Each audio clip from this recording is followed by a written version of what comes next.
Sa mga kapatiran natin na naglalayag ngayon sa 5 oceans at sa 6 continents, pagbati sa kapayapaan ng ating Panginoong Hesus.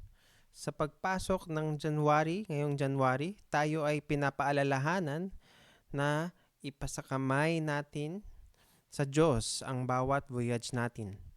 Sa ngayon, tinan natin ang salita ng Diyos na binahagi sa mga Israelita noon para tayo ay pagpalain at maging bold at malakas para sa paparating na taon. Sabi sa Bible na ang Diyos ang mangunguna sa atin sa Deuteronomy chapter 31 verse 8. Ang sabi doon, the Lord Himself goes before you. In Psalm 68 verse 7, ang sabi doon, when you, God, went out before your people, when you march through the wilderness. Ang Diyos ay hindi nangunguna at sumusunod lamang sa atin, ngunit ang sabi doon ay nangunguna lamang. So, ano ang kanyang ginagawa pag siya ay nangunguna? May dalawang nais na iparating sa atin ang Deuteronomy chapter 1 verse 29 to 33. Una, nangunguna at gumagabay. Sa verse 33, ang sabi doon ay, He went before you in the way and sought a place to pitch His tent and directed the way in which you should go. Ang Diyos ay nangunguna sa mga Israelita at nagdadirect kung saan sila dapat magtayo ng tent at gumagabay sa kanila noong sila ay pinalaya sa Ehipto at hindi nila alam kung saan sila pupunta at paano makakarating doon. Ang Diyos ay nanguna at gumabay sa kanila at nagbigay sa kanila ng pillar of cloud kapag sa araw at pag sa gabi naman ay pillar of fire para sila ay makapagpatuloy araw man o gabi.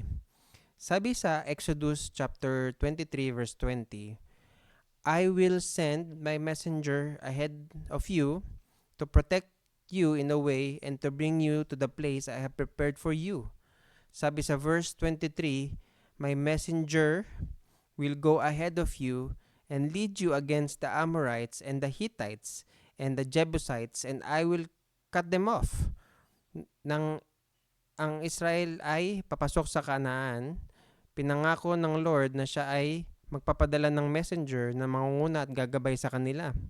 Sabi sa John chapter 10 verse 4, and he shall go ahead of them, and after he had put out his own sheep, and the sheep shall follow him, because they know his voice. Ang mga tupa ay ignorante at walang idea kung saan ang pastolan or kung saan ligtas. Kaya naman ang pastol ay nangunguna at gumagabay sa kanila sa damuhan at sa sapa kung saan doon ay secured at ligtas. Wala sila idea kung gaano nila kakailangan at gaano kaligtas ang gabay ng pastol para sa kanila. Tayo ay parang walang kamuang-muang na tupa na hindi alam kung saan pupunta. Pero alam natin na yon ay bless at ligtas na daan para sa atin pag tayo ay sumusunod sa gabay ng pastol at nangunguna at gumagabay sa atin. Ganito nangunguna ang Diyos at nanggagabay sa atin.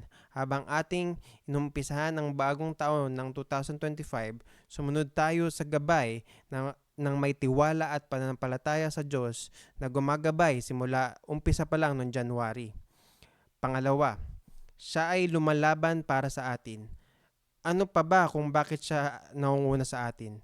Sabi sa verse 30, the Lord your God who has gone before you will fight for you even now. Hindi lamang nangunguna at gumagabay ang pangako ng Diyos sa atin, kundi tayo ay samahan sa mga pagsubok na ating pinagdadaanan. At siya ang lumalaban sa ating mga kalaban para sa atin kahit ano pa man ang kaharapin natin. Ang daan pasulong para sa mga Israelita ay puno ng mga ganitong kalaban.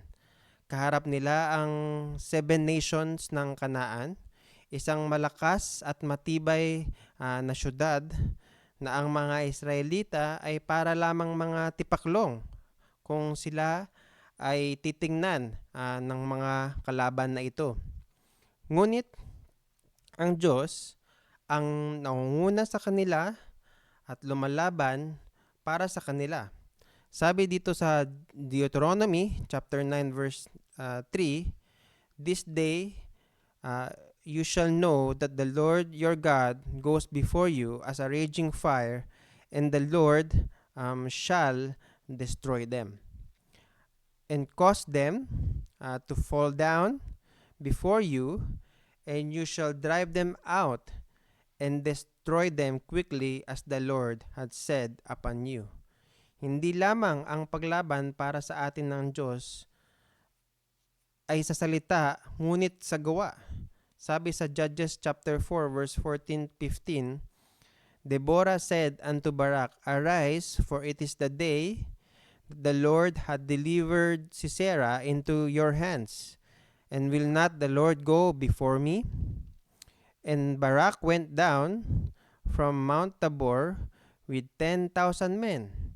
And the Lord made confusion before Barak, Sisera, and all his chariots, and all his hosts with the edge of the sword. And Sisera got out his chariots and fled on foot. Isaiah 45 verse 2, ang sabi dito, "I will go before you, I will make smooth the rough places, I will break down the brass gates, I will break down the bars of iron."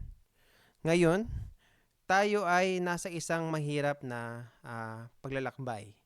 At hindi natin alam kung ano ang pagdadaanan natin sa hinaharap habang tayo ay naglalayag sa buong paparating na taon. Sa daan natin ay maaaring kaharapin natin si Jabin na hari ng Hashol na may 900 karwahing bakal na parang sa 7 Canaanite na nasyon na kanilang kinaharap, tulad ni Amalek at mga Pilisteo na nagtatangkang sumira kay David. Sakit at karamdaman at alalahanin para sa ating mga anak, sa ating pamilya na naiwan, ito ay nakakabahala pag tayo ay naglalayag. Hindi natin masasabi o maiwasan kung may maramdaman tayong sakit or tayo ay maaksidente. Ngunit nakakagaan ng loob kapag nasa isip natin na siya ang lumalaban para sa atin. Ano kaya yung magiging attitude natin pag alam natin na ang Diyos ang nangunguna para sa atin? Sabi sa Deuteronomy chapter 31 verse 8, "The Lord Himself goes before you and will be with you. He will never leave you nor forsake you." Do not be afraid or do not be discouraged. Ngayon ay sukatan ng paparating na pagsubok ngayong taon at maaaring ito ang maging hamon para sa atin. Nawa tayo ay maging sundalo ng Diyos na palaging sumusunod sa Kanya ng walang takot. Na alam natin na ang Diyos ang nangunguna at gumagabay. Siya rin ang lumalaban para sa atin.